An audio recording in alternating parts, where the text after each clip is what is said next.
July 5 Beypore Sultan എന്നറിയപ്പെടുന്ന മലയാളികളുടെ സ്വന്തം വൈക്കം മുഹമ്മദ് ബഷീർ ചരമവാർഷികമാണിന്ന്.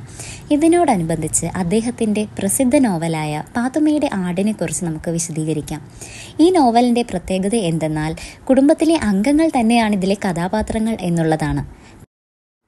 കഥയിലെ ആട് സഹോദരി പാത്തുമ്മയുടേതാണ്.